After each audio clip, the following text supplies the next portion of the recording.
तो without wasting time आज का वीडियो शुरू करते हैं।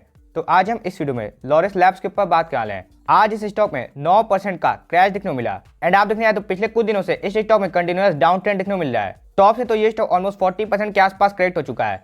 तो ये गिरावट क्यों हो रही है हमें ये भी तो जानना चाहिए। लेकिन देखिए गिरावट क्यों हो रही है ये जानने पहले हमें ये भी तो पता होना चाहिए कि कंपनी बिजनेस क्या कर रही है। क्योंकि देखिए स्टॉक में तो हो सकता है गिरावट हो रही है, लेकिन हो सकता है कंपनी का बिजनेस अच्छा कर रहा हो, तो यहाँ पे एक अपॉर्चुनिटी भी दिख सकती है। तो इसीलिए सबसे पहले इस कंपनी के बिजनेस को समझने का प्रयास करते हैं। तो ये company basically HIV, cancer, diabetes जैसी बीमारी के लिए जो मेडिसिन यूज होती हैं उन मेडिसिन के लिए ये company basically active pharmaceutical ingredients यानी कि APIs बनाती है। एंड साथ ही साथ ये कंपनी बेसिकली कॉन्ट्रैक्ट पे दूसरी फार्मास्यूटिकल कंपनीज का कामकाज भी करती है। अब बहुत लोगों के मन में सवाल आ सकता है कि ये API क्या होता है। तो देखिए API सबसे जरूरी कच्चा माल होता है किसी भी मेडिसिन को बनाने के लिए। तो उम्मीद है आपको इस कंपनी का बिजनेस समझ में आ चुका होगा। अब अगर हम इस बिजनेस के कुछ पॉजिटिव साइंस के ऊपर बात करने जाएं तो सबसे पहला पॉजिटिव साइन है कि ये कंपनी जो APIs बनाती है उनको दूसरों को देने की जगह ये कंपनी खुद भी उनसे मेडिसिन बना सकती है, जिससे कि अल्टीमेटली इस कंपनी के मार्जिन इंप्रूव होंगे। सेकंड पॉजिटिव साइन आ जाता है कि मैनेजमेंट ने कहा है कि अगले 1.5 साल में ऑलमोस्ट 2000 करोड़ का कैपेक्स हो सकता है। कैपेक्स का मतलब ये है कि कंपनी में एक्सपेंशन होगा, जिससे कि कंपनी के रेवेन्यू में ग्रोथ देखने को मिल सकती है। थर्ड पॉजिटिव साइन आ जाता है इस कंपनी का एक ग्रोथ कंपनी होना, क्योंकि अगर आप इस कंपनी की पिछले 10 साल की सेल्स एंड प्रॉफिट ग्रोथ देखने जाएंगे तो वो 26 एंड 43% से जार की है, जो लॉन्ग टर्म में काफी शानदार ग्रोथ पाई जाएगी।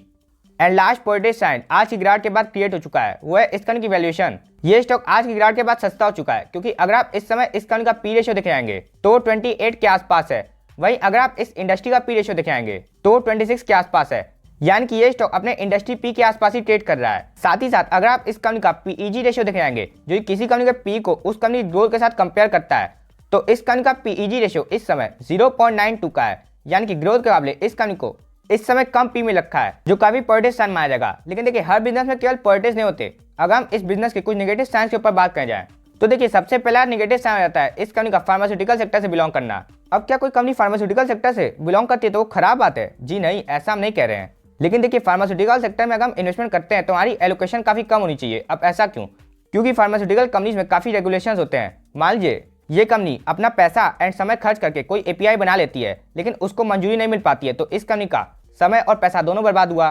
तो इसीलिए अगर हम फार्मास्यूटिकल सेक्टर में इन्वेस्टमेंट करें तो हमारी एलोकेशन काफी कम होनी चाहिए। इस कंपनी का नेक्स्ट नेगेटिव साइन है कि पिछले 3 सालों में ऑलमोस्ट पब्लिक की होल्डिंग 15% के आसपास बढ़ गई है। अब ऐसा क्यों हुआ है हमें ये भी तो जानना चाहिए। तो देखिए कोविड के समय इन कंपनीज की डिमांड काफी तेज बढ़ गई थी, एंड जिन कंपनीज की डिमांड बढ़ती है उन कंपनीज का स्टॉक भी शॉर्ट टर्म में काफी रॉकेट हो जाता है।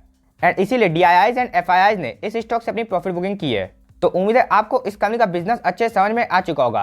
अब अगर हम गिरावट के पीछे कारण को जानने जाएं तो देखिए सबसे पहला कारण है कि कोविड-19 के चलते फार्मास्यूटिकल सेक्टर की कंपनीज की डिमांड काफी तेज बढ़ गई थी, लेकिन अब वो डिमांड कम हो जा रही है, जिसकी वजह से इन कंपनीज में ग्रोथ शो करना मुश्किल हो पा रहा है। इसीलिए आप देखते हैं तो अधिकतर फार्मास्यूटिकल कंपनीज की इस समय धज्जियां उड़ी हुई हैं। गिरावट के पीछे का दूसरा कारण है कि कंपनी ने 2023 फाइनेंशियल ईयर के लिए अपने रेवेन्यू ग्रोथ गाइडेंस को घटा के 10% पे कर दिया है, जो काफी नेगेटिव साइन माना जाएगा। यानी कहाँ पे कंपनी सोच रही थी कि हम अच्छी रेट से ग्रो कर सकते हैं, लेकिन अब कंपनी को लग रहा है कि हम केवल 10% की रेट से ग्रो कर सकते हैं रेवेन्यू। एंड तीसरा नेगेटिव साइन है कि इस क्वार्टर में कंपनी के प्रॉफिट्स में 7% का डिप देखने को मिला है। तो ये 3 कारण है जिस वजह से इस स्टॉक में इतनी गिरावट देखने को मिल रही है। अब देखिए आज के दिन केवल 9% गिरावट का पीछे कारण क्या है। तो देखिए काफी सारे स्टॉक ब्रोकर्स ने इस स्टॉक को आज सेल की रेटिंग दे दी है, जिसकी वजह से आज इस स्टॉक में नेगेटिव सेंटिमेंट्स बढ़े हैं। तो उम्मीद है आपको ये भी क्लियर हो गया होगा कि इस स्टॉक में गिरावट क्यों हुई है। तो एज ए इन्वेस्टर आपका ये जानने का पूरा हक है कि जिसका वीडियो आप देख रहे हैं वो इस कंपनी पे क्या कर रहा है, क्योंकि कहीं ऐसा तो नहीं वो हमें कोई खराब माल चिपका के चला जाए। तो देखिए मेरी इन्वेस्टमेंट फिलॉसफी के हिसाब से हम इस कंपनी में इन्वेस्टमेंट नहीं करते। क्या ये कंपनी खराब है इसलिए? जी नहीं, हम उन्हीं कंपनीज के बिजनेस में इन्वेस्ट करते हैं जिन कंपनीज के बिजनेस से हम रिलेट कर पाएं, लेकिन फार्मास्यूटिकल कंपनीज से हम रिलेट नहीं कर पाते। इसीलिए मेरे पोर्टफोलियो में कोई भी फार्मास्यूटिकल कंपनी नहीं है। लेकिन देखिए अगर आपको फार्मास्यूटिकल कंपनीज का बिजनेस समझ में आता है तो आप इस कंपनी में इन्वेस्ट करके जरूर चल सकते हैं। तो अब जानना प्रयास करते हैं कि अगर हमें इन्वेस्टमेंट करनी है तो किस प्राइस के आसपास इन्वेस्टमेंट करनी चाहिए।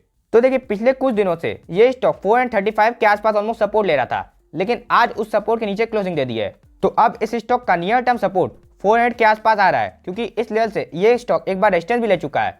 साथ ही साथ 400 के आसपास इस स्टॉक का एक साइकोलॉजिकल सपोर्ट भी बन सकता है, क्योंकि वैल्यूएशन अभी कंफर्ट में आ चुकी है। लेकिन अगर हम बेस्ट सपोर्ट जोन की बात करें जाए तो वो आ रहा है सिंपली 335 के आसपास, क्योंकि इस लेवल से आप देखें तो इस स्टॉक में कई बार डिमांड देखने को मिल चुकी है। तो अगर आपको इस कंपनी का बिजनेस अच्छे समझ में आता है तो आप 400 के आसपास भी इन्वेस्टमेंट की स्टार्टिंग कर सकते हैं, क्योंकि वैल्यूएशन इस समय रीजनेबल हो चुकी है। एंड मान लीजिए आपने हाल ही में इस कंपनी में इन्वेस्टमेंट की है तो आप 335 के लेवल का ध्यान रखिए। लेकिन देखिए ऐसा नहीं कि ये स्टॉक गिरते जा रहा है तो अपनी एलोकेशन बढ़ाते जाएं।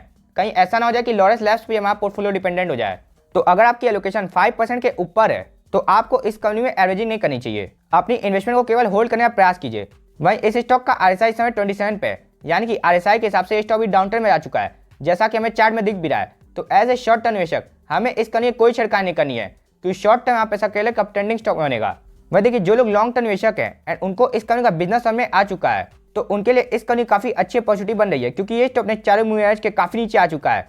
इस स्टॉक की 200 मूविंग एवरेज का लेवल भी 518 के आसपास है एंड टॉप से भी इस स्टॉक में ऑलमोस्ट 40% के आसपास का डिस्काउंट हो चुका है। तो अगर आपको इस कंपनी में इन्वेस्टमेंट करनी थी तो इससे अच्छा मौका आपको एक कंपनी नहीं दे सकती। वही देखिए, इस स्टॉक की कैरेक्टरिस्टिक भी हमें काफी कुछ सिखा सकती है। देखिए, कोविड के समय pharma sector and IT sector की काफी ज्यादा डिमांड बढ़ गई थी, जिसकी वजह से उन स्टॉक में कोविड के समय भी तेजी देखने को मिली।